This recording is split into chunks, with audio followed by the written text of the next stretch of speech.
जैसे ही देव ने आदेश दिया, प्रकाश की एक और आश्चर्यजनक किरण निकली, शून्य क्षेत्र में तेजी से फैलती हुई, सीधे वांग परिवार की ओर बढ़ रही थी। सो बलियाओ, तुम उड़ाओ पुत्र। इवान साफ देख रहा है कि प्रत्येक हमले की कीमत 2 करोड़ आत्मा पत्थरों की है।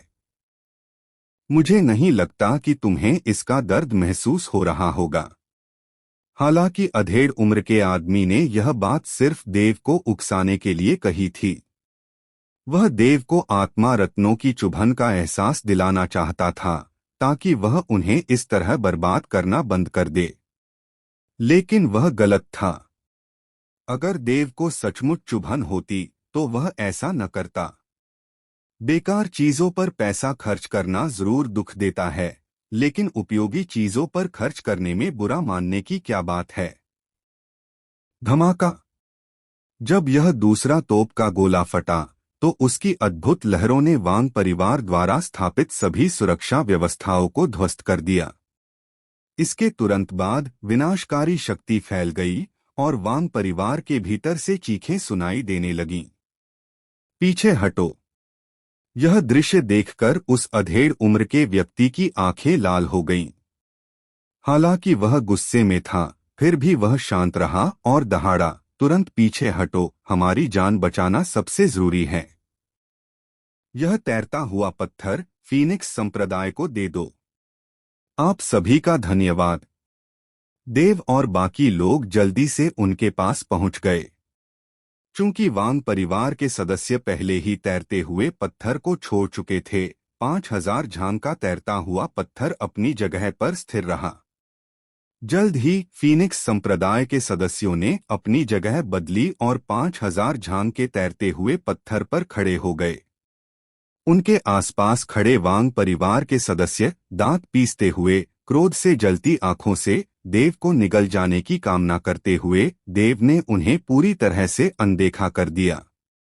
खैर, उसने जो 1000 झांग का तैरता हुआ पत्थर नीचे फेंका था, वह पहले से ही वहां था। वे उसे ले सकते थे या छोड़ सकते थे। धमाका। देव ने इस 5000 झांग के तैरते हुए पत्थर पर 4 पवन आत्मा समूह बनाए। पहले से ही बेहद तेज तैरता हुआ पत्थर तुरंत एक सुनहरी रोशनी में बदल गया, जिसकी गति 10,000 झांग के तैरते हुए पत्थर के बराबर थी। कमीने बदमाश। वांग परिवार के सदस्यों ने देव और अन्य लोगों को जाते हुए देखा और दहाड़ते हुए कहा, सो बलियाओ, फीनिक्स संप्रदाय, तुम सबकी मृत्यु भयानक हो। देव ने स्वाभाविक रूप से उनकी आवाजें सुनी और फीनिक्स संप्रदाय के सदस्यों ने भी उन्हें सुना, लेकिन उन्होंने उन्हें पूरी तरह से अनदेखा कर दिया। इसे कुत्तों के बेतहाशा भौंकने जैसा समझा। यह गति अभी भी पर्याप्त नहीं है।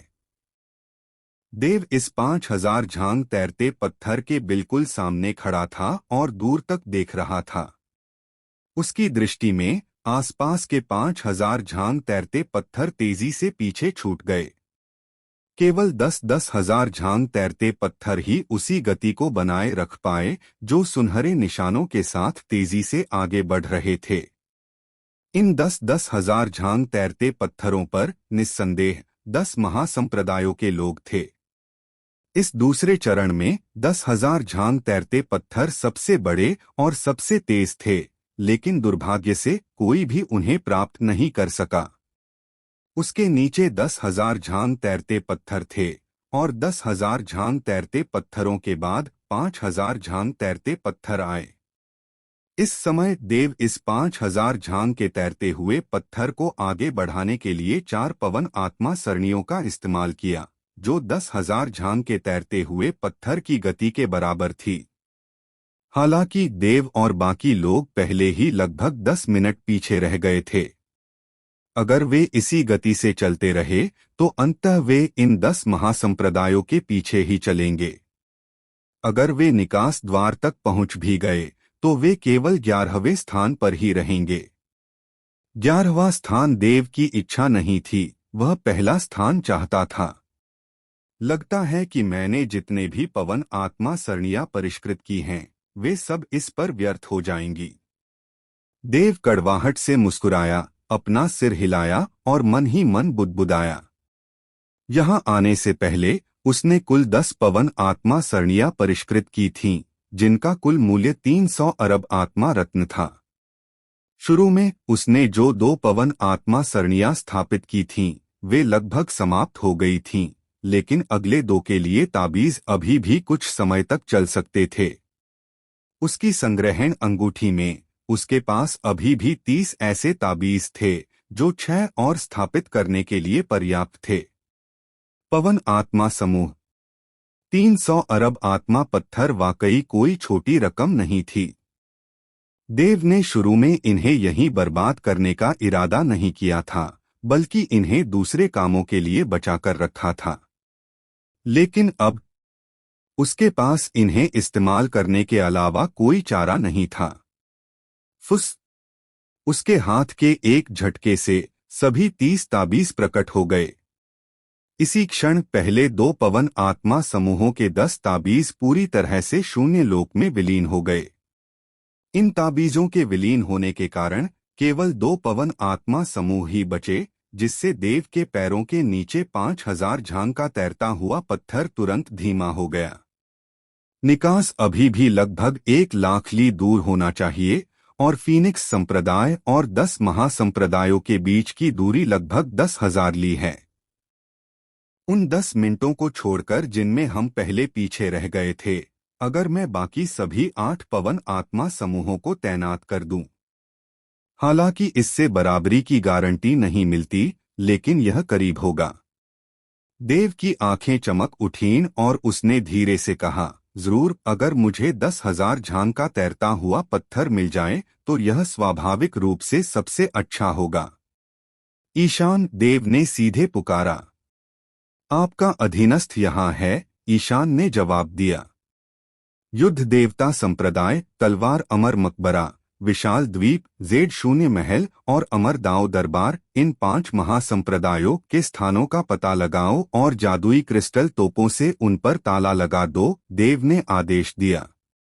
जी हाँ महोदय, ईशान ने तुरंत आदेश दिया और जल्द ही बैंगनी रात्रि दिव्य रक्षक और उज्ज्वल चंद्रमा दिव्य रक्षक तैयार हो गए। संप्रदाय गुरु, तालाबंदी पूरी हो गई है। ये 5 महासंप्रदाय आगे बाईं ओर से तीसरे, चौथे, छठे, 8वें, 9वें और 10वें 10,000 झांग तैरते पत्थरों पर स्थित हैं, ईशान ने बताया।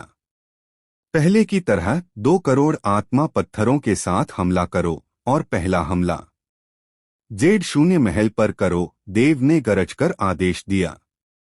जी हाँ सर, ईशान जोर से चिल्लाया। बैंगनी रात्रि दिव्य रक्षक, उज्ज्वल चंद्र दिव्य रक्षक, 2 जादुई क्रिस्टल तोपों का इस्तेमाल करो, 2 करोड़ आत्मा पत्थरों से हमला करो, आगे छठे 10,000 झांग तैरते पत्थर Z0 महल को निशाना बनाओ।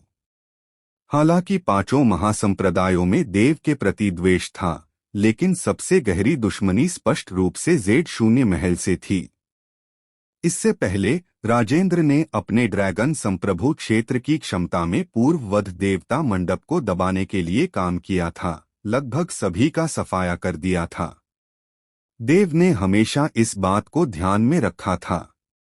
जैसा कि राजेंद्र ने सोचा था, अगर देव भविष्य में आगे बढ़ता है तो वह अनिवार्य रूप से एक बड़ा खतरा बन जाएगा, चाहे वह Z0 महल के लिए हो या खुद राजेंद्र के लिए। वे देव के प्रतिशोधी स्वभाव के बारे में बहुत स्पष्ट थे। इस समय इन ताकतों के लिए सामंजस्य बिठाना असंभव था। अगर वे तैयार भी होते तो देव तैयार नहीं होता, और इसके अलावा वे खुद भी अनिच्छुक थे। देव चाहे कितना भी ताकतवर क्यों न हो, उनकी नजर में वे अकल्पनीय नींव वाले महासंप्रदाय थे। ड्रैगन मार्शल महाद्वीप के देवता समान होने के नाते वे किसी के आगे झुकते नहीं थे। दुश्मनों के सामने उनके पास केवल एक ही रास्ता था, दमन और विनाश। इस संबंध में इन महासंप्रदायों के दर्शन देव के दर्शन से काफी मिलते जुलते थे। देव दुश्मनों पर भी कोई दया नहीं दिखाता था। प्रतिभा को संजोने के अलावा दूसरों के लिए जो स्वेच्छा से आत्मसमर्पण करते थे, उनके साथ नरमी बरती जा सकती थी, लेकिन प्रतिरोध करने वालों को बिना किसी दया के मार डाला जाता था। फीनिक्स संप्रदाय और इन महासंप्रदायों के बीच के अटूट रिश्ते को देखते हुए देव जानता था कि इन दुर्भावनाओं का समाधान तब तक नहीं हो सकता जब तक कि एक पक्ष वास्तव में उस स्तर तक न पहुंच जाए जहां वे दूसरे को पूरी तरह से दबा सकें। उस स्थिति में प्रतिरोध व्यर्थ होगा और इस समय कोई भी स्पष्ट रूप से उस बिंदु तक नहीं पहुंचा था, क्योंकि फीनिक्स संप्रदाय के पीछे भी कई प्रमुख शक्तियां थीं जिन्हें जेड शून्य महल और अन्य महासंप्रदाय आसानी से नष्ट नहीं कर सकते थे। इसलिए देव उनसे नहीं डरेगा। इसी क्षण वह सबसे पहले इन 5 महासंप्रदायों का उदाहरण प्रस्तुत करेगा। हमला करो, देव ने अचानक आदेश दिया। आग ईशान जोर से चिल्लाया। धमाका। 2 जादुई क्रिस्टल तोपें, जिनमें से प्रत्येक में 2 करोड़ आत्मा रत्न लगे थे, प्रकाश की विशाल किरणें छोड़ रही थीं। उनकी चमक रात के आकाश को चीरती हुई एक रोशनी की तरह थी, जो सूरज से भी ज्यादा चमकदार और उज्ज्वल चंद्रमा से भी ज्यादा चौंकाने वाली थी। जादुई क्रिस्टल तोप का हमला अविश्वसनीय रूप से तेज था। लगभग उसी क्षण जब तेज गर्जना सुनाई दी, आगे के 10,000 झांग तैरते पत्थरों पर बैठे लोग एक साथ देखने के लिए मुड़े। यह देखकर उनकी पुतलियां तुरंत सिकुड़ गईं और उनके हाव भाव थोड़े बदल गए। खासकर जेड वॉइड पैलेस। इससे पहले देव ने केतन को नहीं मारा था, बल्कि उसे जेड वॉइड पैलेस को वापस बेच दिया था। इसलिए इस दूसरे चरण में केतन अभी भी आगे चल रहा था। जादुई क्रिस्टल तोपों से प्रकाश की 2 किरणें आती देखकर केतन का दिल तुरंत बैठ गया। प्राचीन युद्ध क्षेत्र में देव द्वारा पकड़े जाने के बाद से केतन के मन में देव के प्रति भय का भाव पैदा हो गया था। वह देव की ताकत को सबसे अच्छी तरह जानता था और देव के चरित्र को भी अच्छी तरह समझता था।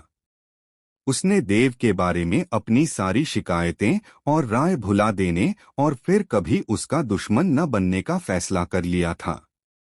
साथ ही उसने अपने पिता मुवेंद्र को देव से दुश्मनी न करने के लिए मनाने के बारे में भी सोचा था, लेकिन उसे कभी मौका नहीं मिला। इस दूसरे चरण में केतन और अन्य लोगों ने 10,000 ली का एक तैरता हुआ पत्थर प्राप्त किया था, शुरुआत में यह सोचकर कि उन्होंने खुद को अन्य ताकतों से अलग कर लिया है और अंतिम रैंकिंग प्रतियोगिता केवल इन महासंप्रदायों के बीच ही होगी। केतन के दिल में फीनिक्स संप्रदाय से ज्यादा भयानक कोई ताकत नहीं थी। वह फीनिक्स संप्रदाय के बजाय समान स्तर के महासंप्रदायों से प्रतिस्पर्धा करना ज्यादा पसंद करता था। लेकिन नीति को कुछ और ही मंजूर था। फीनिक्स संप्रदाय फिर भी उनसे आगे निकल गया। वह वही है, वह देव है और वह हमें पकड़ सकता है।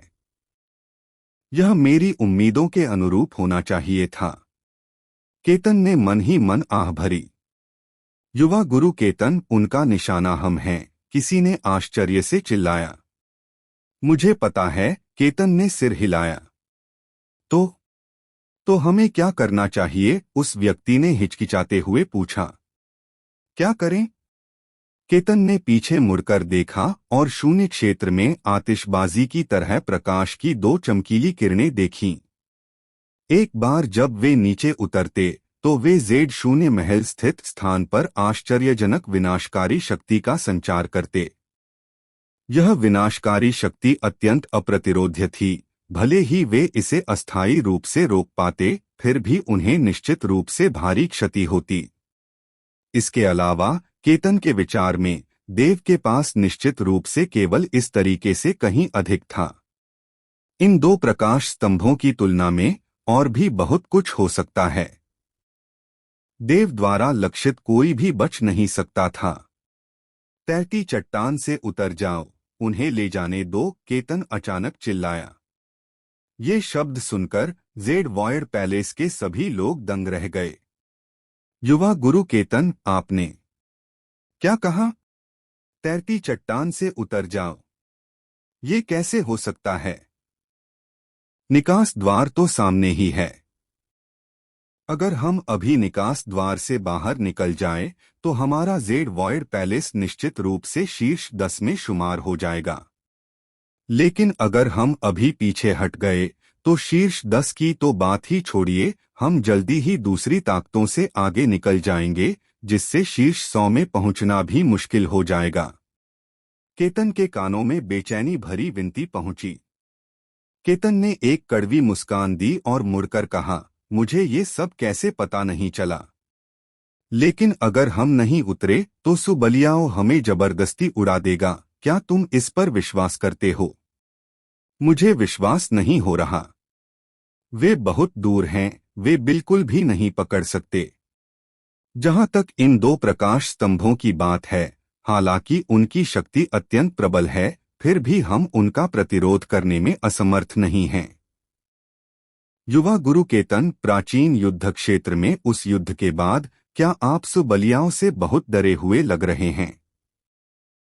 जिन्होंने ये शब्द कहे थे, वे स्पष्ट रूप से Z0 महल में नए शामिल हुए लोग थे जब वे इस दूसरे चरण में प्रवेश कर रहे थे। उन्होंने प्राचीन युद्ध क्षेत्र में युद्ध का अनुभव नहीं किया था और उस समय फीनिक्स संप्रदाय की महिमा को नहीं देखा था, इसलिए उन्होंने फीनिक्स संप्रदाय का पूरी तरह से आकलन नहीं किया था। लेकिन जो लोग प्राचीन युद्ध क्षेत्र में भाग ले चुके थे, वे केतन की बात समझ गए थे। अपने दिलों में भारी अपमान के बावजूद उन्हें यह स्वीकार करना पड़ा कि केतन सही थे। इस समय जल्दी से वहां से निकलकर ही वे नुकसान को कम कर सकते थे। इस तरह का नुकसान धन का नहीं, बल्कि जीवन का नुकसान था। इस संप्रदाय प्रतियोगिता में भाग लेने वाले सुपर संप्रदायों के लिए भी भेजे गए सभी लोग कुलीन थे। एक भी व्यक्ति को खोना उन्हें बहुत दुख पहुंचाएगा। यही वजह थी कि केतन इस दूसरे चरण में रैंकिंग के लिए कड़ी प्रतिस्पर्धा के लिए इन लोगों की जान कुर्बान करने को तैयार नहीं था। इस बार मैं नेता हूं। सब लोग मेरी आज्ञा सुनो, तैरती हुई चट्टान को तुरंत छोड़ दो, केतन अचानक चिल्लाया। यह युवा गुरु केतन, यह स्वीकार्य नहीं है। क्या हम Z0 महल यूं ही शीर्ष 10 की रैंकिंग सौंप देंगे? हमने अभी तक फीनिक्स संप्रदाय से लड़ाई भी नहीं की है। हमारा Z0 महल एक सुपर संप्रदाय है। अगर हम इस फीनिक्स संप्रदाय से लड़ते भी नहीं और डरते भी नहीं, तो हमें सुपर संप्रदाय कहलाने का क्या मुंह है? कई लोग अनिच्छुक थे और उन्होंने केतन की बात नहीं मानी। यह तुम्हारी आखिरी चेतावनी है। अगर तुम आज्ञा का पालन नहीं करोगे, तो तुम्हारे साथ संप्रदाय के नियमों के अनुसार अवज्ञा के लिए सजा होगी। तुम्हें समझना चाहिए कि इसके क्या परिणाम होंगे। केतन ने उन दो प्रकाश स्तंभों की ओर देखा जो आने ही वाले थे, फिर कुछ और नहीं कहा और आगे बढ़कर सीधे 10,000 ली की तैरती चट्टान से दूर भाग गया। उसके पीछे एक के बाद एक आकृतियां आ रही थीं। जो लोग जाने को तैयार नहीं थे, केतन की धमकी सुनकर वे अनिच्छा से ही तैरती चट्टान से बाहर निकल पाए। धमाका! इसी क्षण विनाशकारी प्रकाश से बने 2 तोप के गोले तैरती हुई चट्टान पर गिरे। एक विशाल ध्वनि तरंग तेजी से फैली और एक अवर्णनीय दबाव उत्पन्न हुआ। भारी मात्रा में धूल तूफान की तरह तैरती हुई चट्टान पर बह गई और 2 विशाल गड्ढे सीधे दिखाई दिए। इस तैरती हुई चट्टान पर भी अनगिनत दरारें दिखाई दीं, जो हल्की सी ऐसी लग रही थीं मानो टूटने ही वाली हों।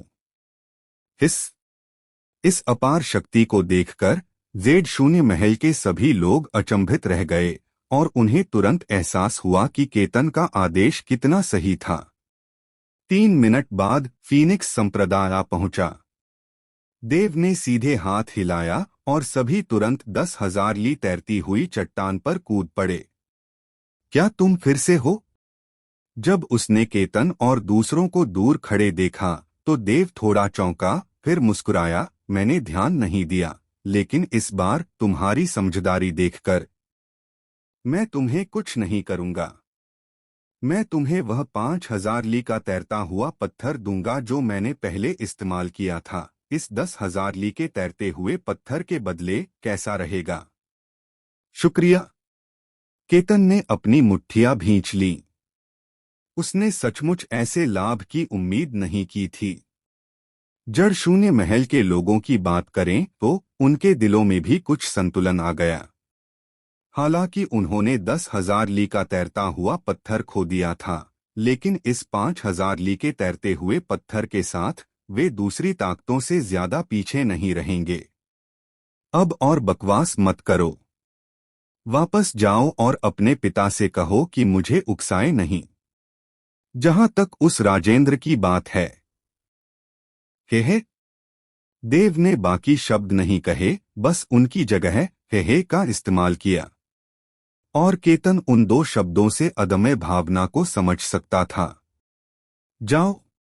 देव के आदेश पर सभी 8 पवन आत्मा समूह 10,000 ली तैरती चट्टान पर फेंक दिए गए। जैसे ही वे सक्रिय हुए, यह तैरती चट्टान तुरंत उमड़ती हुई सुनहरी रोशनी में बदल गई। हवा में एक मार्ग की तरह एक सुनहरे प्रक्षेप पथ का अनुसरण करते हुए तेजी से अन्य 9 महासंप्रदायों का पीछा कर रही थी।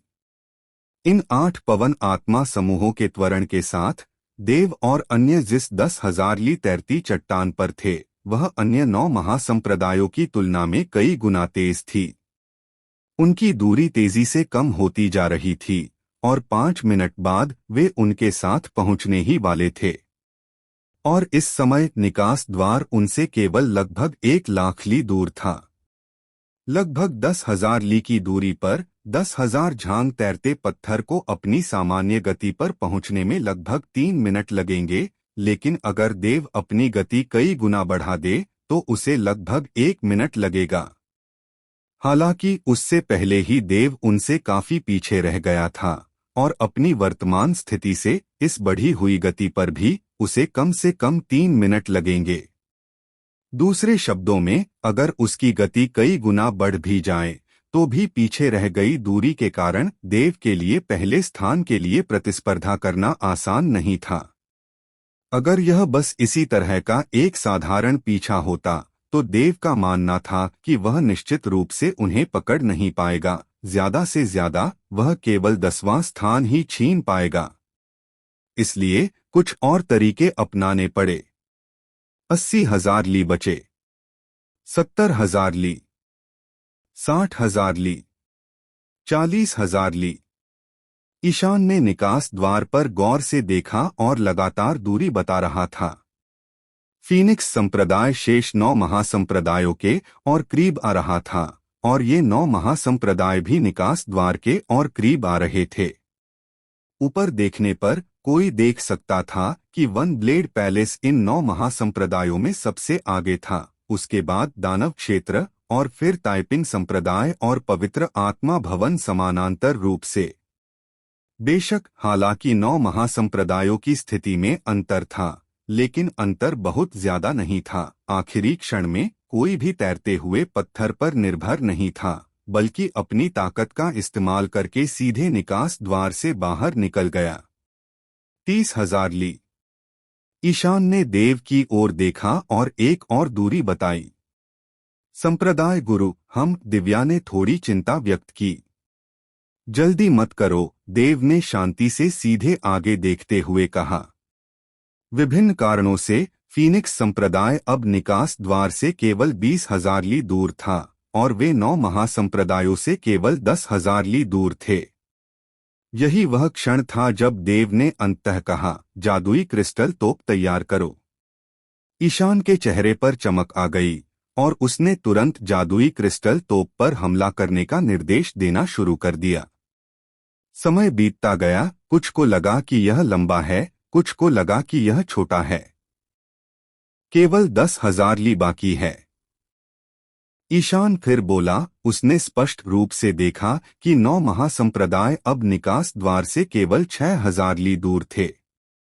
अगर वे इसी गति से पीछा करते रहे तो फीनिक्स संप्रदाय कभी भी उनसे आगे नहीं बढ़ पाएगा, जब तक कि वे और भी तेज न हो जाएं। 9 महासंप्रदायों पर हमला करो, गोली चलाओ, देव अचानक दहाड़ा। 9 महासंप्रदाय। ईशान एक पल के लिए स्तब्ध रह गया। सेक्ट मास्टर, वो वन ब्लेड पैलेस, क्या हमें उन पर भी वार करना होगा? जरूर, हमें उन पर वार करना होगा। देव ने सिर हिलाया। अच्छे रिश्ते होना एक बात है, लेकिन जब वार करने का समय आता है तब भी वार करना ही पड़ता है। यह भी एक युक्ति है। कविशा इससे नाराज नहीं होगा, चिंता मत करो। अच्छा। ईशान ने सिर हिलाया, फिर जादुई क्रिस्टल तोपों को चला रहे जादूगरों की ओर देखा और जोर से चिल्लाया, आग! Boom boom boom boom boom. 9 जोरदार गर्जनाएं हुई। आश्चर्यजनक रोशनी चकाचौंध कर देने वाली थी और प्रकाश की भयानक किरणें आकाश को चीरती हुई, शून्य क्षेत्र से गुजरती हुई, चमकीले रंगों से अंधेरे को रोशन कर रही थीं। हम इस तेज आवाज ने तुरंत सामने खड़े सभी 9 सुपर सिक्स को अपना सिर घुमाने पर मजबूर कर दिया। उन्होंने फीनिक्स संप्रदाय को पीछा करते हुए पहले ही देख लिया था, लेकिन उन्हें इसकी परवाह नहीं थी, क्योंकि उनके हिसाब से अगर फीनिक्स संप्रदाय इसी तरह पीछा करता रहा तो वे निश्चित रूप से उन्हें पकड़ नहीं पाएंगे। लेकिन इस पल, घृणित, बेशर्म फीनिक्स संप्रदाय, तुम कमीनों! जब उन्होंने प्रकाश की 9 आश्चर्यजनक किरणें 9 आतिशबाजियों की तरह एक साथ बिखरी हुई देखीं, तो इन महासंप्रदायों के मुंह के कोने जोर से फड़क उठे। उन्होंने पहले भी फीनिक्स संप्रदाय को इस जादुई क्रिस्टल तोप से Z0 महल को उड़ाते हुए देखा था, और उन्होंने कभी उम्मीद नहीं की थी कि इस आखिरी महत्वपूर्ण क्षण में बाहर निकलने का रास्ता नजर आने पर फीनिक्स संप्रदाय वास्तव में उन पर फिर से हमला करेगा। सबसे महत्वपूर्ण बात यह थी कि फीनिक्स संप्रदाय के इन कमीनों को संकोच का मतलब ही नहीं पता था। वे निश्चित रूप से किसी एक को निशाना नहीं बना रहे थे, क्योंकि उनके हमले ने सभी 9 सुपर सेक्ट्स पर सीधा हमला किया, यहाँ तक कि वन ब्लेड पैलेस को भी नहीं छोड़ा, जिसके साथ उनके बहुत अच्छे संबंध थे। यह स्पष्ट था कि फीनिक्स सेक्ट इस दूसरे परीक्षण में पहला स्थान बिल्कुल नहीं छोड़ेगा। उसी समय बाहरी दुनिया में, जब उन्होंने फीनिक्स संप्रदाय को सामने की सभी सेनाओं पर एक साथ हमला करते देखा, तो अनगिनत लोग बुरी तरह हिल गए। फीनिक्स संप्रदाय, क्या वे सचमुच नहीं जानते कि भय क्या होता है? क्या दुस्साहस है? इसमें वन ब्लेड पैलेस भी शामिल है। सो बलियाओ सचमुच नायक कहलाने के योग्य है। निकास द्वार उनके ठीक सामने हैं। सुबलियाओ स्पष्ट रूप से जानता है कि भले ही उसने अपनी गति बहुत बढ़ा ली हो, फिर भी वह अब उन 9 महासंप्रदायों का पीछा नहीं कर सकता, इसीलिए उसने यह हताशाजनक उपाय किया। जरूरी नहीं कि यह कोई हताशाजनक उपाय हो। उस काली वस्तु को जादुई क्रिस्टल तोप कहा जाता है। यह वस्तु अत्यंत शक्तिशाली है, हालांकि यह बहुत अधिक खपत करती है, लेकिन इसकी विनाशकारी शक्ति दुनिया को हिला देने वाली है। पहले केतन और अन्य लोगों ने बिना कुछ कहे अपने तैरते हुए पत्थर छोड़ दिए थे। उस समय वे थोड़े कायर और मूर्ख लग रहे थे, लेकिन इस जादुई क्रिस्टल तोप की शक्ति को देखने के बाद केतन का निर्णय कितना बुद्धिमानी भरा था, इसका एहसास होता है। मुझे समझ नहीं आ रहा, क्या फीनिक्स संप्रदाय इन 9 महासंप्रदायों द्वारा घेराव भड़काने से नहीं डरता? घेराबंदी? तुम बहुत ज्यादा सोच रहे हो। बाहर निकलने का रास्ता उनके सामने ही है। भले ही ये महासंप्रदाय प्रथम स्थान न पा सकें, कम से कम उन्हें दूसरा स्थान तो मिलना ही चाहिए। भले ही फीनिक्स संप्रदाय की हरकतें उन्हें नाराज करें, वे इसे अनिच्छा से ही स्वीकार कर सकते हैं। अभी घेराव का समय स्पष्ट रूप से नहीं है। मैं इस सुबलियाओं की सचमुच प्रशंसा करता हूं। पता नहीं उसे इतने भयानक तरीके कहां से मिलते हैं। भीड़ में चर्चाएं फैल गईं और सभी की दिलचस्पी बहुत बढ़ गई। शुरू में उन्होंने सोचा था कि यह दूसरा परीक्षण शांतिपूर्वक बीत जाएगा, लेकिन उन्होंने कभी नहीं सोचा था कि इस आखिरी महत्वपूर्ण क्षण में फीनिक्स संप्रदाय फिर से ऐसी आश्चर्यजनक चालें चलेगा।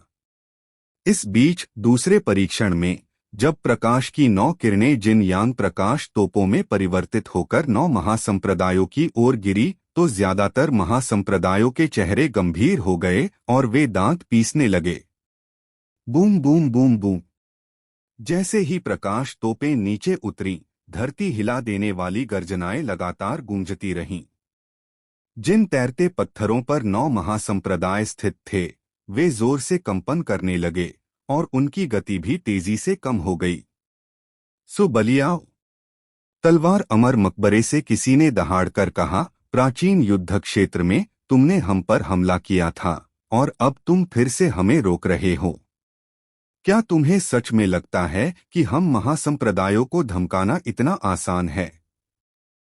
धिक्कार है, अगर मैं कर सकता तो मैं सचमुच तुम्हें खुद मार डालना चाहता। विशाल द्वीप से भी एक भयंकर गर्जना आई और उस तैरते पत्थर पर जहां वन ब्लेड पैलेस स्थित था, कविशा सबसे आगे खड़ा था।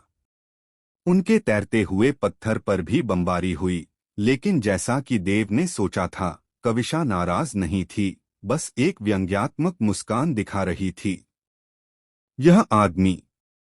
कविशा ने अपना सिर हिलाया और अपने आप से बुदबुदाया। उसके खूबसूरत चेहरे पर एक बेबसी का भाव था।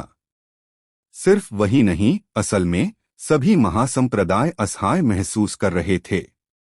उन्हें किसने बताया कि दूसरों के पास ऐसी जादुई क्रिस्टल तोपें हैं जबकि उनके पास नहीं?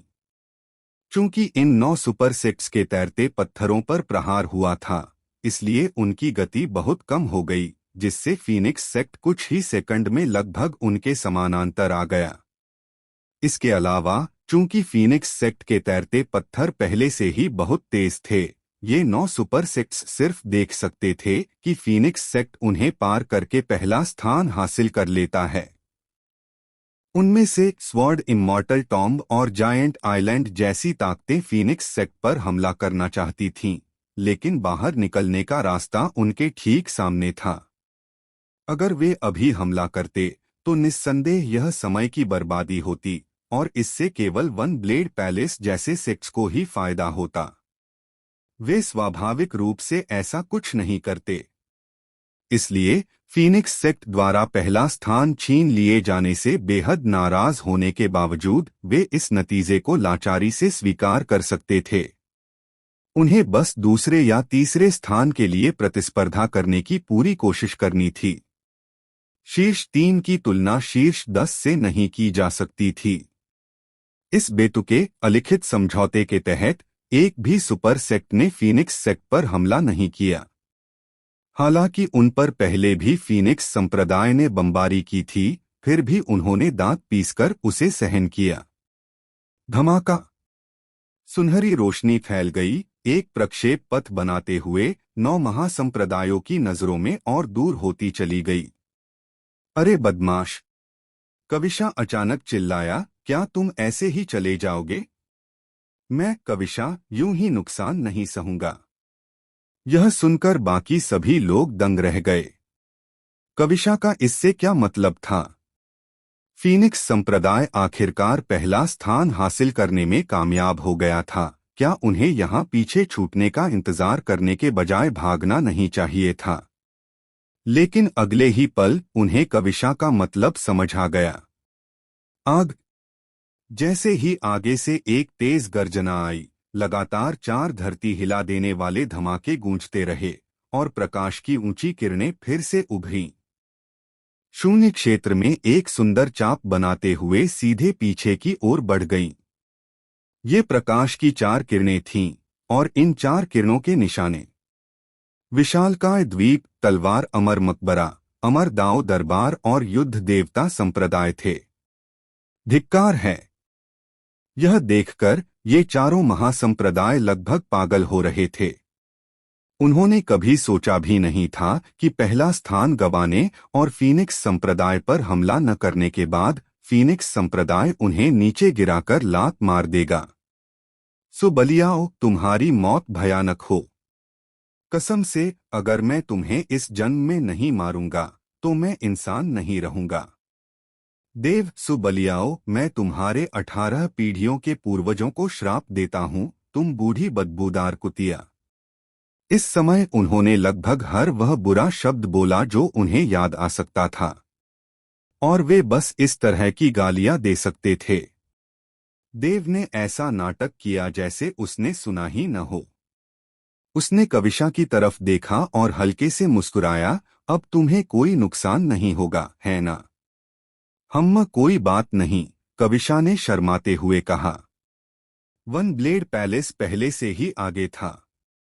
अगर फीनिक्स संप्रदाय भी उससे आगे निकल जाता तो भी वह कम से कम दूसरे नंबर पर तो होता। इस समय देव का हमला तो बस सोने पे सुहागा था। मैं तुम्हारी कुछ जादुई क्रिस्टल तोपें खरीदूंगी, कविशा चिल्लाई। देव ने एक पल सोचा। एक की कीमत 200 अरब निम्न श्रेणी के स्पिरिट स्टोन हैं। ठीक है, मैं इतने स्पिरिट स्टोन नहीं लाया। दूसरे प्रयास के बाद मैं किसी से उन्हें तुम्हारे पास भिजवा दूंगा, कविशा ने सीधे सहमति जताई। अच्छा, मैं तुम्हें 3 दूंगा। बिना एक और शब्द कहे देव ने अपना हाथ हिलाया और 3 दानव क्रिस्टल स्टोन शून्य क्षेत्र में उड़ गए, सीधे वन ब्लेड पैलेस की ओर। वन ब्लेड पैलेस तेजी से आगे बढ़ा, 3 जादुई क्रिस्टल तोपों को पकड़ लिया, फिर इधर-उधर देखा और धमकी दी, दूसरे स्थान के लिए मुझसे मुकाबला करने की हिम्मत कौन करेगा? उसके हाथ कमर पर थे और भौहें सिकुड़ी हुई थीं। वह बिल्कुल एक छोटी सी शैतान लग रही थी। देव ने बस अपना सिर हिलाया और मुस्कुरा दिया। वास्तव में केवल जादूगर ही जादुई क्रिस्टल तोपों को सक्रिय कर सकते थे। अगर कविशा ने ये जादुई क्रिस्टल तोपें खरीद भी लीं तो भी वे उसके लिए बेकार होंगी।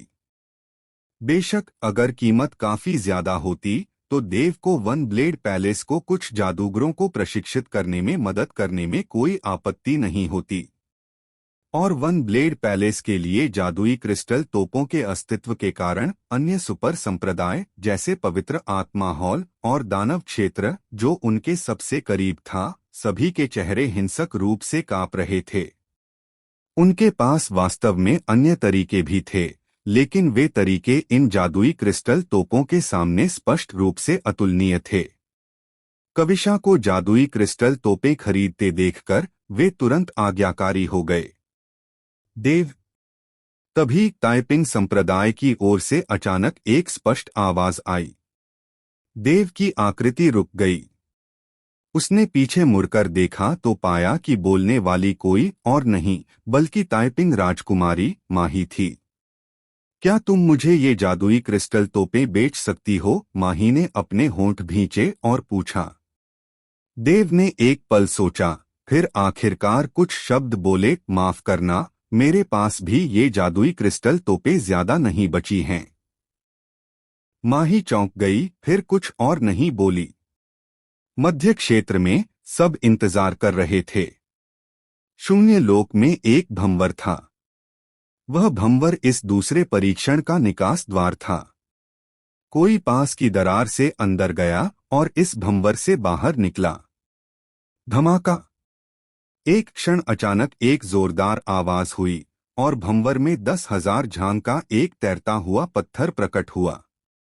उसके भीतर से आकृतियां उछल पड़ी। यह फीनिक्स संप्रदाय था, जैसा कि अपेक्षित था।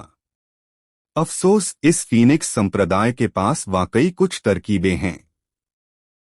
इसकी मूल रैंकिंग निचले 100 में थी, फिर भी यह पहला स्थान पाने में कामयाब रहा। इस सुबलियाओं की मानव स्वभाव की समझ भी बेहद गहरी है।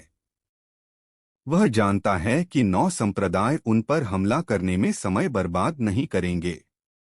मुझे सचमुच आश्चर्य है कि क्या उसकी असली उम्र सचमुच 30 से कम है।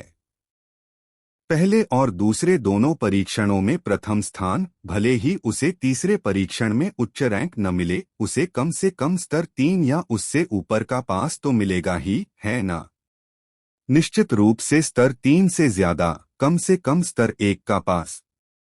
और अगर फीनिक्स संप्रदाय तीसरे परीक्षण में भी प्रथम स्थान प्राप्त कर लेता है तो शायद उन्हें सबसे मजबूत पास भी मिल जाए, जैसे 7,000 साल पहले वन ब्लेड पैलेस को मिला था। सबसे मजबूत पास, यह तो बस एक ख्वाब है। प्राचीन काल से सिर्फ वन ब्लेड पैलेस को ही यह मिला है ना? इसके अलावा तीसरा परीक्षण एक रिंग मैच है, जो अपनी ताकत का सच्चा प्रदर्शन होता है। वहां जादुई क्रिस्टल तोपों का इस्तेमाल नहीं किया जा सकता। फीनिक्स संप्रदाय की कुल ताकत को देखते हुए मुझे लगता है कि यह मुश्किल है। जैसे ही फीनिक्स संप्रदाय के लोग सामने आए, तुरंत ही जयकारे गूंज उठे। और फीनिक्स संप्रदाय के ठीक बाद वन ब्लेड पैलेस था। देव ने कविशा की ओर देखा और बिना एक शब्द कहे मुड़कर फीनिक्स संप्रदाय के सदस्यों को दूर ले गया। तुम बदबूदार देव, तुम बड़े बेवकूफ, यहीं रुक जाओ, कविशा की आवाज पीछे से आई। देव का शरीर कांप उठा, लेकिन धीमा होने के बजाय उसने अपनी गति बढ़ा दी। तुमने मुझसे झूठ बोलने की हिम्मत की, कविशा की आवाज गुस्से से भरी हुई थी। दोनों के हाव भाव देखकर आसपास के लोग हक्के बक्के रह गए। ऐसा क्यों लगा कि वे फ्लर्ट कर रहे थे? मैंने तुमसे झूठ नहीं बोला और तुमने मुझसे कुछ नहीं पूछा। खैर, मैंने तुम्हें जादुई क्रिस्टल तोपें पहले ही बेच दी हैं, तुम उनका इस्तेमाल कैसे करते हो यह तुम्हारा काम है। देव के बोलने के बाद वह तुरंत फीनिक्स संप्रदाय के सदस्यों को ले गया और सिर्फ कविशा शून्य क्षेत्र में खड़ी रही, बार बार अपने छोटे छोटे पैर पटक रही थी। दूसरे राउंड में फीनिक्स संप्रदाय पहले स्थान पर रहा और वन ब्लेड पैलेस दूसरे स्थान पर। इसके ठीक पीछे तीसरे स्थान पर रहा डेमन डोमेन। चौथा स्थान ताइपिंग संप्रदाय, पांचवा पवित्र आत्मा भवन, छठा अमर दाव दरबार, सातवां युद्ध देवता संप्रदाय, आठवां विशाल द्वीप, नौवां तलवार अमर मकबरा और 10वां स्थान जेड वॉयड पैलेस, केतन और अन्य थे, जिन्होंने देव के साथ अपने तैरते हुए पत्थरों का विनिमय किया था। बाद के 5 जेड वॉयड पैलेस को छोड़कर बाकी 4 सुपर संप्रदाय बाहर आते ही गुस्से से दहाड़ उठे। उन्होंने फीनिक्स संप्रदाय को हर जगह ढूंढा, लेकिन देव और अन्य पहले ही जा चुके थे, तो उन्हें कहां पाया जा सकता था। इस दूसरे राउंड की रैंकिंग की घोषणा करने की भी जरूरत नहीं पड़ी, क्योंकि हर कोई उन्हें देख सकता था। अब तक फीनिक्स संप्रदाय ने 2 राउंड में पहला स्थान हासिल कर लिया था, और कुछ लोग जो पहले फीनिक्स संप्रदाय को नीची नजर से देखते थे, अब उनमें रुचि लेने लगे थे। वे देखना चाहते थे कि तीसरे दौर में फीनिक्स संप्रदाय किस तरह की रैंकिंग हासिल कर पाता है। तीसरा दौर अपनी ताकत की सच्ची परीक्षा था। इस दौर में प्राप्त रैंकिंग विभिन्न संप्रदायों के मध्यस्तरीय शक्तिशाली समूहों की ताकत का प्रतिनिधित्व करती थी। अगर फीनिक्स संप्रदाय इसमें अभी भी अच्छी रैंकिंग के लिए प्रतिस्पर्धा कर सकता था, तो यह स्पष्ट था कि फीनिक्स संप्रदाय उतना अक्षम नहीं था जितना कि अफवाह फैलाई जा रही थी। तीसरा दौर भी 3 दिन बाद होना था। इन 3 दिनों के दौरान प्राचीन युद्ध क्षेत्र और दूसरे दौर की प्रतियोगिता कई लोगों के लिए चर्चा का विषय बन गई। और अंतिम दौर शुरू होने से पहले वानबाओ मंडप, ड्रैगन मार्शल कॉमर्स और क्लाउड सी कॉमर्स, ये 3 ताकतें, जिन्हें ड्रैगन मार्शल महाद्वीप की सबसे धनी माना जा सकता है, ने एक सट्टेबाजी घर स्थापित किया। वे स्वाभाविक रूप से दूसरे दौर से बचे हुए 100 संप्रदायों पर दांव लगा रहे थे। ये 100 संप्रदाय तीसरे दौर में भाग लेंगे और उस तीसरे दौर के शीर्ष 10 या यहाँ तक कि शीर्ष 3 भी इन्हीं 100 संप्रदायों में से निकलेंगे। सबसे ज्यादा चर्चा का विषय, जाहिर है, अभी भी 10 महासंप्रदाय ही थे। इन 10 महासंप्रदायों के बाद 9 स्वर्ग मीनार और 13 परिवार जैसी शक्तियां आईं। और इन शक्तियों के बाद प्रथम श्रेणी के संप्रदाय थे, जैसे चांगान पर्वत द्वार और ज्ञानसागर संप्रदाय, जिन्हें प्रथम श्रेणी के संप्रदायों में सर्वोच्च माना जाता था। बेशक फीनिक्स संप्रदाय, वह अज्ञात शक्ति जिसने पहले 2 दौरों में प्रथम स्थान प्राप्त किया था, भी उनमें से एक था। हालांकि सभी समझ गए थे कि तीसरा दौर पहले और दूसरे दौर जैसा नहीं था। यह कहा जा सकता है कि पहला और दूसरा दोनों दौर भाग्य पर निर्भर थे। पहले दौर में प्राचीन युद्ध क्षेत्र ने प्राप्त संतों की खोपड़ियों की संख्या के आधार पर अपने भीतर की मायावी शक्ति का निर्धारण किया। कई लोगों का, जिनमें वे महासंप्रदाय भी शामिल थे, मानना था कि फीनिक्स संप्रदाय के पास अपार भाग्य है और प्राचीन युद्ध क्षेत्र में प्रवेश करते ही उन्हें सबसे पहले कुछ संतों की खोपड़ियां प्राप्त हुईं, जिससे उनकी मायावी शक्ति में बहुत वृद्धि हुई। यही कारण था कि वे अंतिम बड़े कुएं की प्रतियोगिता में इतने शक्तिशाली थे। प्राचीन युद्ध क्षेत्र में एक कदम आगे रहने का मतलब था हर कदम पर आगे रहना। शुरुआती दमन के साथ यह स्वाभाविक रूप से अंतिम ब्रेकआउट की ओर ले गया। दूसरे दौर के लिए इसके लिए अभी भी भाग्य की आवश्यकता थी, और यह भाग्य इस बात से निर्धारित होता था कि दूसरे दौर में प्रवेश करते ही व्यक्ति को किस प्रकार का तैरता हुआ पत्थर मिलेगा। हालांकि फीनिक्स संप्रदाय को कोई तैरता हुआ पत्थर नहीं मिला, क्योंकि उनके पास जादुई क्रिस्टल तोपें थीं। उनकी रैंकिंग में तेजी से सुधार हुआ, जिससे वे अंत में प्रथम स्थान पर आ गए। हालांकि तीसरे दौर में कोई मायावी शक्ति नहीं थी और जादुई क्रिस्टल तोपों जैसी लंबी दूरी की आक्रमण वस्तुएं भी बेकार थीं। इसलिए हालांकि कुछ लोग अभी भी फीनिक्स संप्रदाय के पक्ष में थे, वे केवल अल्पमत में थे। अधिकांश लोग 10 महासंप्रदायों के पक्ष में थे। ड्रैगन मार्शल महाद्वीप की 10 महाशक्तियों के रूप में वे लंबे समय से लोगों के दिलों में गहराई से बसी हुई थीं। शक्तिशाली संप्रदाय जो देवताओं के समान अजेय थे, और इनमें से वन ब्लेड पैलेस सबसे प्रमुख था। वन ब्लेड पैलेस की स्थापना अन्य 9 महासंप्रदायों की तुलना में कम समय के लिए हुई थी। फिर भी इस दौरान वन ब्लेड पैलेस ने अपनी अद्भुत शक्ति और उपलब्धियों से दुनिया के सामने अपनी ताकत का परिचय दिया था। इन तीनों वाणिज्यों द्वारा स्थापित सट्टेबाजों के ऑर्ड्स समान थे, और ये ऑर्ड्स स्वाभाविक रूप से स्वयं द्वारा निर्धारित नहीं किए गए थे, बल्कि सभी के दाव की राशि और उद्देश्य के आधार पर अनुकूलित किए गए थे। प्रत्येक संप्रदाय के ऑर्ड्स अलग अलग थे, और प्रत्येक संप्रदाय को प्राप्त होने वाली रैंकिंग भी अलग अलग थी। उदाहरण के लिए वन ब्लेड पैलेस के लिए पहले स्थान के ऑर्ड्स 1 से 1 थे, दूसरे स्थान के लिए भी 1 से 1, और तीसरे स्थान के लिए यह 1 से 2 थे। कहने का तात्पर्य यह है कि तीसरे राउंड में चाहे वन ब्लेड पैलेस प्रथम या द्वितीय स्थान प्राप्त करे, दाव लगाने वाले को न तो लाभ होगा और न ही हानि होगी, लेकिन यदि वह तीसरे स्थान पर होता है तो उसे दोगुना लाभ मिलेगा तथा वह अपने मूलधन के बराबर लाभ कमाएगा। इस तरह के अस्थायी सट्टेबाज हमेशा से मौजूद थे, और तीनों कॉमर्स अक्सर उनसे खूब पैसा कमाते थे। ये लोग, हम पहले ही 2 राउंड में पहला स्थान हासिल कर चुके हैं, फिर भी ये हमें इतना नीचा देखते हैं। ड्रैगन मार्शल कॉमर्स के सट्टेबाज घर के उस बूढ़े चूहे जैसी आंखों वाले बॉस ने मेरी आंखों में भी नहीं देखा। ईशान देव के सामने खड़ा था, लगातार बड़बड़ा रहा था। दिव्या उसके बगल में बैठी थी, अपना मुंह ढक रही थी और धीरे से हंस रही थी। तुमने कितना दाव लगाया? 200। ईशान हकलाया। हाँ, मेरे भाई, तुम बहुत बेतुके हो।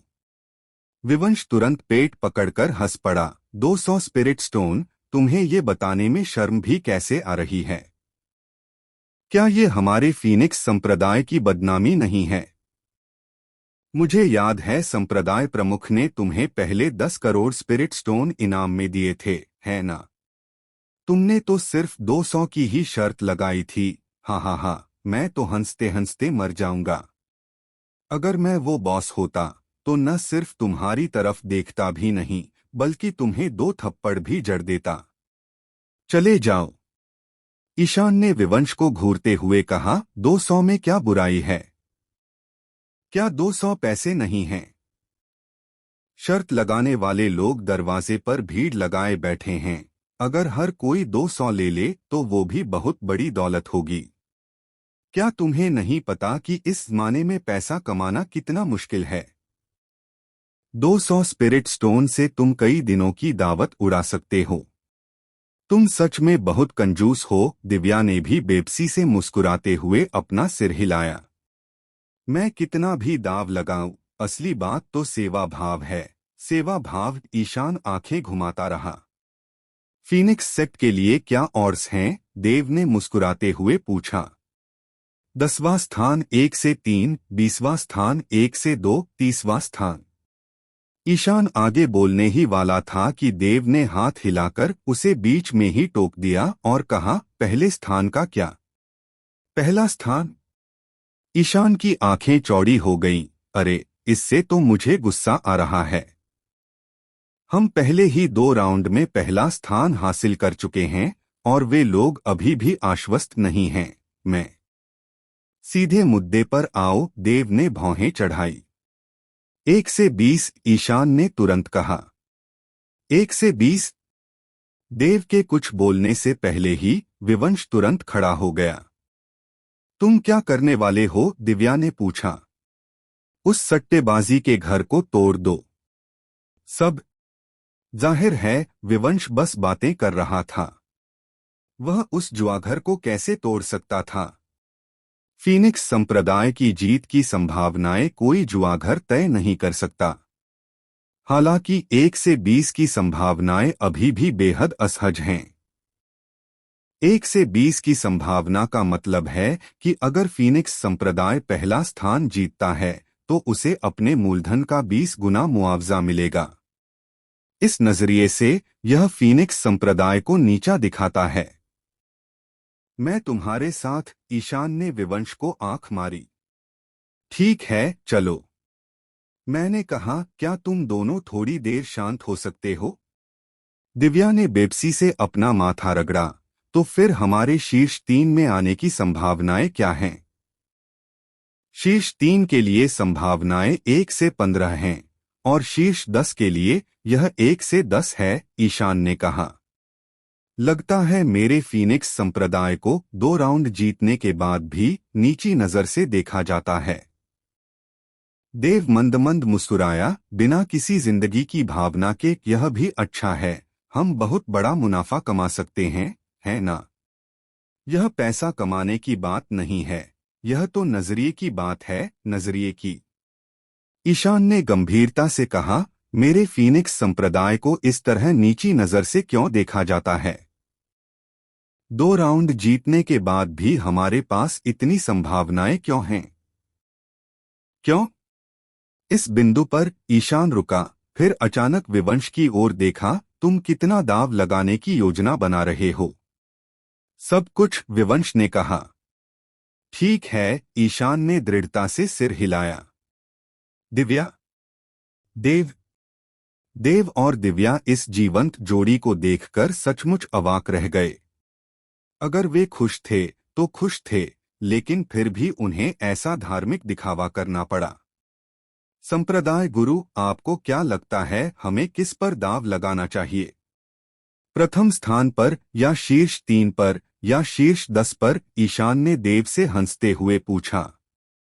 देव ने ईशान की ओर देखा। आप क्या सोचते हैं? हाँ, मैं समझ गया। ड्रैगन मार्शल महाद्वीप की सबसे बड़ी श्रृंखला वाली सराय में से एक, क्लाउड इन, ड्रैगन मार्शल कॉमर्स के अधीन है। ड्रैगन मार्शल कॉमर्स द्वारा स्थापित अस्थायी जुआघर स्वाभाविक रूप से मध्य क्षेत्र में क्लाउड इन के अंदर है। आज क्लाउड इन में मेहमान नहीं आ रहे थे, लेकिन फिर भी यह लोगों से भरा हुआ था। बाहर लंबी कतारें लगी हुई थीं, क्योंकि यहाँ एक जुआघर स्थापित किया गया था। छोटे दाव खुशी देते हैं, बड़े दाव शरीर को नुकसान पहुंचाते हैं। चाहे कितना भी दाव लगाया जाए, ऐसी चीजें फिर भी बहुत आकर्षक होती हैं। जल्दी आगे आओ, हम बहुत देर से इंतजार कर रहे हैं। क्या तुम जल्दी कर सकते हो? मैं 5 लाख स्पिरिट स्टोन्स पर दाव लगा रहा हूं और अनुमान लगा रहा हूं कि वन ब्लेड पैलेस पहले जीतेगा।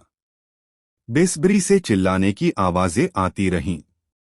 हालांकि ड्रैगन मार्शल सिटी के हर क्लाउड इन ने ऐसे अस्थायी जुआघर बनाए थे, फिर भी वहां बहुत ज्यादा लोग थे और दाव लगाने के लिए भी कतार में लगना पड़ता था। भाई, तुम किसकी जीत पर दाव लगा रहे हो? लंबी कतार में खड़े ईशान ने अपने बगल वाले व्यक्ति से पूछा। उसने अपना रूप थोड़ा बदल लिया था और चूंकि उसकी मार्शल आर्ट साधना बहुत कम थी, इसलिए किसी ने उस पर ध्यान नहीं दिया। जाहिर है, वन ब्लेड पैलेस। वक्ता एक मोटा आदमी था जिसने ईशान की ओर कुछ तिरस्कार भरी नजरों से देखा। भाई, पहली बार दाव लगा रहे हो, है ना? भाई, मैं तुम्हें एक सलाह देता हूँ, दाव लगाते समय सिर्फ एक संप्रदाय पर दाव मत लगाओ। हालांकि ऐसा करने से तुम अमीर बन सकते हो, लेकिन इससे तुम सब कुछ गवा भी सकते हो। सुरक्षित रहने के लिए अपने दाव बांटना सबसे अच्छा है। इस तरह अगर तुम अंत में हार भी गए तो ज्यादा नुकसान नहीं होगा। बकवास। ईशान मन ही मन बुदबुदाया, फिर बोला, तो फिर फीनिक्स संप्रदाय के बारे में तुम्हारा क्या ख्याल है? उन्होंने पहले 2 राउंड में पहला स्थान हासिल किया था। मुझे लगता है कि चाहे कुछ भी हो, उन्हें कम से कम इस तीसरे राउंड में अच्छी रैंकिंग तो मिलनी ही चाहिए, है ना? फीनिक्स संप्रदाय। क्या तुमने वो अफवाहें नहीं सुनी? मोटे आदमी की आंखें चौड़ी हो गईं। कौन सी अफवाहें? ईशान ने हैरानी से पूछा। लोग कह रहे हैं कि फीनिक्स संप्रदाय ने पहले 2 राउंड में मायावी शक्ति और जादुई क्रिस्टल तोपों की बदौलत पहला स्थान हासिल किया। हालांकि तीसरा राउंड अपनी ताकत की असली परीक्षा होता है। मायावी शक्ति के बिना और जादुई क्रिस्टल तोपों जैसी लंबी दूरी की हमलावर वस्तुओं के अनुपयोगी होने के कारण तीसरे राउंड में रैंकिंग पाने के लिए वे और किस पर भरोसा कर सकते हैं? मोटे आदमी ने कहा। अरे, तुम फीनिक्स संप्रदाय को बहुत ज्यादा नीचा दिखा रहे हो, है ना? ईशान ने चाहा कि काश वह उसके मुंह पर थप्पड़ मार पाता। नीचा दिखाने की बात नहीं है, यह सिर्फ तथ्य हैं। सट्टा लगाते समय कौन पैसा गंवाना चाहता है? मोटे आदमी ने नाक भौं सिकोड़ी, फिर कहा, मैं सट्टेबाजी के मैदान का अनुभवी हूँ भाई। ऐसा क्यों न हो, तुम मुझे 1000 स्पिरिट स्टोन दो और मैं तुम्हें सट्टा लगाना सिखा दूंगा। तुम क्या कहते हो? यहां से निकल जाओ, कमीने। ईशान ने गुस्से से आंखें घुमाईं। तुम गालियां क्यों दे रहे हो? तुम्हारे जैसे लोग जो स्पष्ट रूप से शर्त लगाना नहीं जानते और सीखने के लिए इतने विनम्र नहीं हैं, देरसवेर अपनी पैंट भी गवा देंगे। मोटे आदमी ने जवाब में गालियां दी। मैं तैयार हूं। ईशान ने अपना सिर उठाया। यह देखकर मोटे आदमी ने भी उसे परेशान करना बंद कर दिया। लगभग आधे घंटे के बाद आखिरकार उनकी बारी आ गई। मोटे आदमी ने पहले अपना दाव लगाया। पहले स्थान के लिए वन ब्लेड पैलेस पर 1,00,000 स्पिरिट स्टोन, शीर्ष 3 के लिए वन ब्लेड पैलेस पर 10,000 और शीर्ष 10 के लिए 10,000। इसके अलावा उसने कुछ अन्य संप्रदायों पर भी दाव लगाया, जिनकी कुल राशि लगभग 3 मिलियन स्पिरिट स्टोन थी। उसके दुहखी भाव को देखकर यह स्पष्ट था कि ये स्पिरिट स्टोन शायद उसकी सारी सांसारिक संपत्ति थे और उसकी मार्शल आर्ट साधना ड्रैगन स्पिरिट क्षेत्र के प्रारंभिक चरण को देखते हुए 3 मिलियन स्पिरिट स्टोन होना लगभग सही था। देखा? अपना दाव लगाने के बाद मोटा आदमी फिर मुड़ा, ऊपर से ईशान को देखते हुए, और बेहद भावुक स्वर में बोला, भाई, मैंने 3 मिलियन स्पिरिट स्टोन का दाव लगाया है। यह बात अलग है कि तुम दाव लगाओगे या नहीं। तुम्हारे पास शायद इतने भी नहीं हैं, है ना? क्या तुम यहाँ बकवास करना बंद करो? तुम मेरी शर्त में रोड़ा अटका रहे हो। जल्दी करो और यहाँ से हट जाओ। ईशान ने अधीरता से कहा। मैं देखना चाहता हूँ कि तुम कैसे शर्त लगाते हो, मोटे आदमी ने अविश्वास से कहा। ईशान ने उसकी बात अनसुनी कर दी और सीधे जुआघर की ओर चल पड़ा। और बोला, मैं शर्त लगाना चाहता हूं। सभी दाव किनारे लिखे हैं, पहले उन्हें देख लो। शर्त लगाने के बाद कोई पछतावा नहीं। स्पिरिट स्टोन वापस नहीं किए जा सकते। डीलर बीच में खड़ा मुस्कुरा रहा था और ईशान को घूर रहा था। क्या दाव वैसे ही रहेंगे जैसे अभी हैं? क्या उन्हें बदला नहीं जाएगा? ईशान ने पूछा। जब तुम दाव लगाते हो तो दाव वही रहते हैं। उसके बगल में बैठा मोटा आदमी बीच में ही बोल पड़ा। ठीक है। ईशान ने आंखें सिकोड़ लीं और डीलर की तरफ मुस्कुराते हुए कहा, मैं फीनिक्स संप्रदाय पर पहले स्थान के लिए 100 अरब का दाव लगा रहा हूं। ये शब्द कहते ही सराय में सन्नाटा छा गया। इतना सन्नाटा कि पिन गिरने की आवाज सुनाई दे रही थी। तुमने अभी क्या कहा? डीलर ने अविश्वास से पूछा। ईशान ने हाथ हिलाया और 10 स्थानिक छल्ले प्रकट हुए और बोले, इनमें से प्रत्येक के अंदर 10 अरब निम्न श्रेणी के स्पिरिट स्टोन हैं। खुद देख लो। मैं फीनिक्स संप्रदाय पर पहले स्थान के लिए दाव लगा रहा हूं। तुम्हें मेरे लिए यह याद रखना होगा, कोई गलती मत करना, समझे? वाह वाह। डीलर ने ध्यान से 10 स्थानिक छल्लों को देखा और यह देखकर कि उनमें से प्रत्येक में वास्तव में 10 अरब निम्न श्रेणी के स्पिरिट स्टोन हैं, तुरंत कान से कान तक मुस्कुरा दिया। अरे तुम बेवकूफ हो। मोटे आदमी ने अचानक ईशान को थप्पड़ मारा और बेचैनी से बोला, तुम इतने अमीर हो, फीनिक्स संप्रदाय की जीत पर दाव क्यों लगा रहे हो? तुम तो मेरी गांड पर भी दाव लगा सकते थे। चुप रहो। ईशान ने अपनी ठुड्डी ऊपर उठाई और विनम्रता से कहा, मैं अमीर हूं और मैं हठी हूं। दरअसल यह सिर्फ ईशान का पक्ष नहीं था, न ही सिर्फ ड्रैगन मार्शल कॉमर्स, क्लाउड सी कॉमर्स और वानबाओ चैम्बर ऑफ कॉमर्स सभी एक ही दृश्य देख रहे थे। विवंश ने 200 अरब निम्न श्रेणी के स्पिरिट स्टोन्स के साथ ड्रैगन मार्शल कॉमर्स में अपना दाव लगाया, जबकि दिव्या ने 200 अरब निम्न श्रेणी के स्पिरिट स्टोन्स के साथ वानबाओ चैम्बर ऑफ कॉमर्स में अपना दाव लगाया। कुल 600 अरब स्पिरिट स्टोन्स, जो वाकई एक बहुत बड़ी रकम थी, देव के बचे हुए पारिवारिक धन का प्रतिनिधित्व करते थे। इससे पहले उसने पिल फार्मूलों और उपकरणों के तावीजों की नीलामी की थी, जिससे उसे काफी मात्रा में निम्न श्रेणी के स्पिरिट स्टोन्स मिले थे। फिर प्राचीन युद्ध क्षेत्र में उसने कई प्रमुख शक्तियों के लोगों को मार डाला और उनकी स्थानिक अंगूठियां स्वाभाविक रूप से देव को मिल गईं। सभी स्पिरिट स्टोन्स और उनमें मौजूद अन्य वस्तुएं देव की थीं।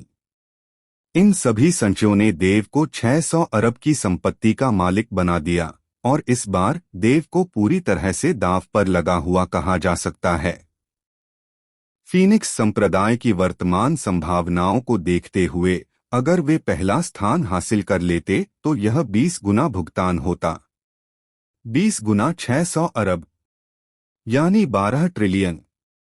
स्पिरिट स्टोन्स की इतनी बड़ी मात्रा एक सुपर संप्रदाय के पास भी इतनी तरल पूंजी नहीं हो सकती। केवल ये 3 वाणिज्य ही इसे प्राप्त कर सकते थे, जो पूरे ड्रैगन मार्शल महाद्वीप को कवर करते थे। अगर वह सचमुच जीत जाता है तो देव, या यूं कहें कि फीनिक्स संप्रदाय, तुरंत पूरे ड्रैगन मार्शल महाद्वीप की चौथी सबसे धनी शक्ति बन जाएगा। बेशक अगर वह हार जाता है तो देव की सारी संपत्ति चली जाएगी, जैसा कि मोटे आदमी ने पहले ईशान को बताया था, वह सचमुच सब कुछ खो देगा। तीसरे चरण में पहला स्थान हासिल करना जरूरी है, हारना बिल्कुल भी विकल्प नहीं है। जहां तक विवंश, ईशान और अन्य लोगों के दिखावे की बात है, वे सभी देव द्वारा भेष बदले हुए थे। देव की भेष बदलने की तकनीक और उसकी ताकत के कारण एक साधारण ड्रैगन संप्रभु क्षेत्र साधक भी उन्हें नहीं पहचान पाता। हालांकि कई लोगों ने अनुमान लगाया कि क्या दाव लगाने वाले फीनिक्स संप्रदाय से थे, वरना उन्हें फीनिक्स संप्रदाय पर इतना भरोसा क्यों था। कुछ लोगों ने यह भी अनुमान लगाया कि क्या ये तीनों लोग एक ही शक्ति के थे। लेकिन फिर उन्होंने सोचा, फीनिक्स संप्रदाय के पास इतनी संपत्ति कैसे हो सकती है। तीनों व्यक्तियों की कुल संपत्ति पूरे 600 अरब थी। इतनी बड़ी राशि जो बिना पलक झपकाए पैदा की जा सकती थी, केवल सुपर संप्रदायों और उन परिवारों से ही आ सकती थी। यहाँ तक कि प्रथम श्रेणी के संप्रदायों के लिए भी यह मुश्किल होगा। यह भी देव का जानबूझकर किया गया इरादा था। एक निर्दोष व्यक्ति खजाना रखने का दोषी है। अगर यह अनुमान लगाया जाता कि ईशान और अन्य लोग फीनिक्स संप्रदाय से हैं, तो निश्चित रूप से संदेह पैदा होता। फीनिक्स संप्रदाय को इतना धन कहाँ से मिला? और एक बार ऐसा हो जाने पर नीलामी की घटनाएं स्वाभाविक रूप से आपस में जुड़ जाती और उस समय कई प्रमुख शक्तियां फीनिक्स संप्रदाय और देव पर अपनी नजरें गड़ा देती। देव की मानसिकता करोड़ों वर्षों से जीवित रहने के कारण स्वाभाविक रूप से उसने इन सभी मामलों की पूरी तैयारी कर ली थी। सट्टेबाजी अभी भी जारी थी और इस दौरान 3 दिन तेजी से बीत गए। चौथे दिन की सुबह अनगिनत प्रमुख शक्तियां एक बार फिर मध्य क्षेत्र चौक में एकत्रित हुईं और तीसरे चरण में भाग लेने वाली 100 शक्तियां सबसे आगे खड़ी थीं। इन 100 शक्तियों का दानव अमर पवित्र क्षेत्र में प्रवेश सुनिश्चित था, क्योंकि अगर वे शीर्ष 100 में जगह बना लेती तो उन्हें स्तर 5 का पास जारी किया जाता। देव ने पिछले कुछ दिनों में इस पर मोटे तौर पर शोध किया था। इन 100 शक्तियों में 10 महासंप्रदाय, 13 परिवार और फिर 3 प्रमुख वाणिज्य, 9 स्वर्ग मीनार इत्यादि शामिल थे। अधिकांश प्रथम श्रेणी के संप्रदाय थे। चांगान पर्वत द्वार और ज्ञानसागर संप्रदाय जैसी शक्तियों सहित कुल 58 प्रथम श्रेणी के संप्रदाय इस बार शीर्ष 100 में जगह बनाने में सफल रहे। बाकी सभी द्वितीय श्रेणी के संप्रदाय थे। वर्षावन संप्रदाय शीर्ष 100 में जगह नहीं बना पाया, जिसका अर्थ है कि उन्होंने दानव अमर पवित्र क्षेत्र में प्रवेश करने की अपनी योग्यता खो दी थी। शायद यह भाग्य था या शायद अन्य कारण, लेकिन संक्षेप में यहाँ खड़े 100 संप्रदाय पूरे ड्रैगन मार्शल महाद्वीप के सबसे शक्तिशाली 100 संप्रदाय थे। हालांकि कई लोगों को लगता था कि फीनिक्स संप्रदाय में जबरदस्त भाग्य है, यह स्वीकार करना होगा कि इतनी दूर तक पहुंचने के लिए फीनिक्स संप्रदाय में वास्तव में निर्विवाद शक्ति थी। तीसरा चरण एक द्वंद्व युद्ध था। अखाड़े में प्रतियोगिता के माध्यम से वे प्रथम स्थान, शीर्ष 3, शीर्ष 10 इत्यादि के लिए प्रतिस्पर्धा करेंगे। तीसरे चरण के बाद ड्रैगन मार्शल इन तीनों चरणों के व्यापक मूल्यांकन और प्रत्येक संप्रदाय की क्षमता के आधार पर यह निर्धारित करेगा कि किस प्रकार का पास जारी किया जाए। निस्संदेह शीर्ष 3 में आने वाले किसी भी संप्रदाय को निश्चित रूप से स्तर 1 का पास मिलेगा और शीर्ष 10 में आने वालों को निश्चित रूप से स्तर 2 का पास मिलेगा। जहां तक प्रथम स्थान के रूप में मूल्यांकन किए गए संप्रदाय को किस प्रकार का पास मिलेगा, यह कहना मुश्किल था। सब लोग पूर्वी पूर्वज विशाल शून्य क्षेत्र युद्धपोत पर खड़ा था। उसकी नजर नीचे भीड़ पर पड़ी और वह मुस्कुराया। पहले 2 चरणों की प्रतियोगिता के बाद अब बचे हुए 100 संप्रदाय ड्रैगन मार्शल महाद्वीप के स्तंभ हैं और वे सभी ऐसी संस्थाएं हैं जो दानव अमर पवित्र क्षेत्र में प्रवेश कर सकती हैं। लेकिन उससे पहले आपको किस प्रकार का पास मिलेगा, यह तीसरे चरण में आपके प्रदर्शन पर निर्भर करता है। तीसरे चरण में अभी भी कोई नियम नहीं है। आपकी रैंकिंग एक अखाड़ा प्रतियोगिता द्वारा निर्धारित की जाएगी। हालांकि एक बात है जो पिछले 2 चरणों जैसी ही है, और वह है जीवन और मृत्यु पर सवाल नहीं उठाया जाना चाहिए। अगर आपको लगता है कि आप अपने प्रतिद्वंद्वी को नहीं हरा सकते, तो आप तुरंत हार मान सकते हैं। एक बार हार मान लेने के बाद मुकाबला समाप्त हो जाएगा और आपसी हत्या की अनुमति नहीं होगी। अन्यथा दानव अमर पवित्र क्षेत्र में प्रवेश करने की आपकी योग्यता सीधे रद्द कर दी जाएगी। दानव अमर पवित्र क्षेत्र में अनंत खतरे हैं। जीवन मृत्यु के नियम का उद्देश्य आपको यह बताना भी है कि यदि आपकी शक्ति बहुत कमजोर है तो दानव अमर पवित्र क्षेत्र में प्रवेश करना केवल मृत्यु की तलाश करना है। ठीक है। पूर्वज ने एक धीमी सांस छोड़ी और गहरी आवाज में कहा, अब यह बूढ़ा व्यक्ति घोषणा करता है कि तीसरा चरण शुरू हो गया है। धमाका। जैसे ही उसकी आवाज गिरी, चौक के बीचों बीच खुले स्थान से एक विशाल पत्थर का चबूतरा तुरंत ऊपर उठा। इस पत्थर के चबूतरे का व्यास कम से कम 10,000 ली था और रुकने से पहले लगभग 100 झांग ऊपर उठता था। फुसफुस फुसफुस फुस। पत्थर के चबूतरे से प्रकाश की किरणें निकलीं, जो अलग अलग अखाड़ों में बदल गईं, कुल 50, जिनका उपयोग तीसरे चरण में 100 संप्रदायों को करना था। कई लोगों को लगता है कि पहले और दूसरे चरण में बहुत भाग्य की जरूरत होती है। मैं आपको बता सकता हूं कि इस तीसरे चरण में भी बहुत भाग्य की जरूरत होती है, और यह भाग्य लॉटरी में निहित है। पूर्वज की नजर महासंप्रदायों पर पड़ी और वह मुस्कुराया। निःसंदेह सभी जानते हैं कि 10 महासंप्रदाय ड्रैगन मार्शल महाद्वीप की सर्वोच्च शक्तियां हैं।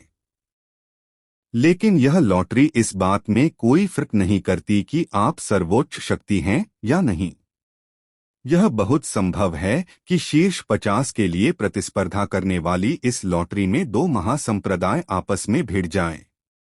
अगर ऐसा होता है तो एक महासंप्रदाय अनिवार्य रूप से बाहर हो जाएगा। यह मामला आप जैसी अपेक्षाकृत कमजोर शक्तियों के लिए बहुत महत्वपूर्ण है।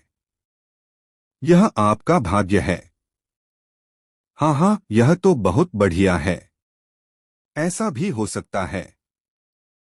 मुझे बस चिंता है कि इस लॉटरी में भी कोई छलकपट हो सकता है। 10 महासंप्रदाय ऐसी गलती कैसे कर सकते हैं? अगर यह सचमुच वैसा ही है जैसा पूर्वज ने कहा था, तो क्या हमारे उन्नत पास पाने की संभावना और भी ज्यादा नहीं हो जाएगी?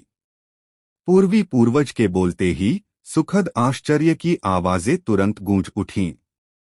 बेतुका है, ईशान ने देव के बगल में खड़े होकर व्यंग्यात्मक लहजे में कहा। क्या यह सब बकवास नहीं है? ये लोग पहले चरण में प्राप्त संतों की खोपड़ियों की संख्या और उनके संबंधित रैंकों को भी बदल सकते हैं, और वह भी सिर्फ 10 सुपर सेट्स के लिए रास्ता बनाने के लिए। इस तीसरे चरण में ड्रॉ में कुछ गड़बड़ कैसे हो सकती है? पूर्वज के शब्द सिर्फ बच्चों के लिए हैं। जरूरी नहीं, देव ने धीरे से अपना सिर हिलाते हुए कहा। कहा जाता है कि ड्रैगन मार्शल विल इन 3 चरणों में होने वाली भव्य प्रतियोगिता के अलावा पास जारी करने के लिए प्रत्येक सेक्ट की क्षमता और वर्षों से ड्रैगन मार्शल महाद्वीप में उनके योगदान को भी ध्यान में रखता है। हालांकि मुझे नहीं पता कि ड्रैगन मार्शल विल इन योगदानों की गणना कैसे करता है, लेकिन ड्रैगन मार्शल महाद्वीप पर सुपर सेक्ट्स की लंबे समय से मौजूदगी के आधार पर उनका योगदान शायद कम नहीं होगा। तुम्हारा क्या मतलब है? विवंश ने उलझन में पूछा। देव ने अपने होंठ भींचे और कहा, इसका मतलब है कि अगर ये 10 सुपर सेक्ट वाकई बाहर भी हो जाते तो भी शीर्ष 100 में पहुंच जाने के बाद उन्हें बहुत ऊंचे रैंक का पास मिलने की संभावना होती। मुझे समझ नहीं आ रहा। अगर ड्रैगन मार्शल विल वाकई आकलन कर सकती थी तो उसने पहले चरण में कुछ क्यों नहीं खोजा? उसने इन सुपर सेक्ट को ऐसी चाल चलने दी। अगर वे इतने घिनौने न होते तो उन्हें बहुत पहले ही बाहर कर दिया गया होता। शीर्ष 100 में जगह बनाना तो दूर, शीर्ष 500 में भी जगह बनाना मुश्किल होता, ईशान ने उपहास किया। कौन जाने, देव थोड़ा मुस्कुराया, उसकी आंखें सिकुड़ गईं। बाकी सब कुछ हो, तुम्हें बस इस तीसरे चरण में अपनी भूमिका निभानी है। मैंने फीनिक्स सेक्ट की सारी संपत्ति दांव पर लगा दी है। अगर हमें यह पहला स्थान नहीं मिला तो अब से हम हवा से साधना करेंगे। हवा? यह सुनकर ईशान और बाकियों के मुंह जोर से फड़कने लगे। विवंश की आंखें इधर-उधर घूम गईं, फिर उसने कहा, लेकिन संप्रदाय गुरु, यह बात कहते हुए मेरे पूरे शरीर में सिहरन सी हो रही है। अगर हम जीत गए तो 20 गुना मुआवजा मिलेगा। 12 ट्रिलियन निम्न श्रेणी के आत्मा रत्न। हम यह सब कैसे खर्च करेंगे? अपना बड़ा सिर वाला भूत खर्च करो। पहले पहला स्थान पाओ, दिव्या ने विवंश को घूरा। तुम्हारा नजरिया साफ तौर पर एक औरत जैसा है। एक इंसान को सपनों की जरूरत होती है, सपनों को समझो, विवंश ने मुंह बनाया। सभी फीनिक्स संप्रदाय के सदस्यों, सुनो, देव ने अचानक अपनी आवाज सुनाई। हाँ, फीनिक्स संप्रदाय के 1000 सदस्य तुरंत चौंक गए, सभी देव की ओर देखने लगे। देव ने कहा, अभी भी वही शब्द, पहला स्थान महत्वपूर्ण है, लेकिन जीवन उससे भी ज्यादा महत्वपूर्ण है। सुरक्षा सुनिश्चित करने के आधार पर, यदि आप इस तीसरे चरण में प्रथम स्थान प्राप्त कर लेते हैं, तो प्रत्येक व्यक्ति को 1 अरब निम्न श्रेणी के स्पिरिट स्टोन से पुरस्कृत किया जाएगा। हिस! ठंडी हवा का एक झोंका सा फैल गया और सभी अचंभित रह गए, अविश्वास से देव को देखने लगे। 1 अरब निम्न श्रेणी के आत्मा रत्न, यह कैसी अवधारणा थी? ड्रैगन सम्राट क्षेत्र के प्रारंभिक चरण के साधक द्वारा संचित धन भी लगभग इतना ही हो सकता है ना? वे संप्रदाय सहज रूप से अरबों या सैकड़ों अरबों का उत्पादन कर सकते थे, क्योंकि वे संप्रदाय थे, और यह संप्रदाय के भीतर लाखों, यहाँ तक कि लाखों शिष्यों का संयुक्त प्रयास था।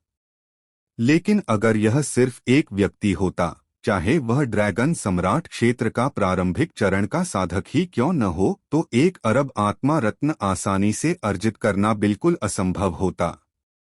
इतनी बड़ी धनराशि से साधना को छोड़कर कोई कम से कम मध्य क्षेत्र में एक हवेली तो खरीद ही सकता था, फिर कुछ सुंदर पत्नियां पा सकता था, कई हट्टे-कट्टे बेटे पैदा कर सकता था, जी भरकर खा पी सकता था, और एक आरामदायक जीवन जी सकता था। ज्यादा उत्साहित मत हो, देव ने सिर हिलाते हुए और मुस्कुराते हुए कहा। आधार यह है कि आपको प्रथम स्थान प्राप्त करना होगा। इसके अलावा साधना का मार्ग बहुत लंबा है। यह ड्रैगन मार्शल महाद्वीप तो बस शुरुआत है। जब तक आप साधना करने की इच्छा रखते हैं, 1 अरब आत्मा रत्न कुछ भी नहीं है। एक बार जब आप वास्तव में इसके अधिकारी हो जाते हैं, तो आप पाएंगे कि कुछ चीजें खरीदने मात्र से आपके आत्मा रत्न समाप्त हो जाएंगे। इन शब्दों ने सभी पर मानो ठंडा पानी डाल दिया, लेकिन वे फिर भी बहुत उत्साहित थे, क्योंकि उन्होंने अपने जीवन में इतने सारे आत्मा रत्न कभी नहीं देखे थे। यहाँ तक कि ईशान, दिव्या और विवंश की आंखें भी चमक उठीं, उनके शरीर उत्साह से कांप रहे थे। ड्राइंग शुरू करो, तभी पूर्वी पूर्वज की आवाज आई। जैसे ही उसकी आवाज कम हुई, तीसरे चरण में भाग ले रही 100 सेनाओं में से आधी के सामने प्रकाश की एक किरण प्रकट हुई। ऐसा लग रहा था कि प्रकाश शून्य क्षेत्र को भेद रहा है, इतना बड़ा कि एक हाथ भी उसमें पहुंच सकता है। फीनिक्स संप्रदाय के सामने भी ऐसा ही एक प्रकाश था।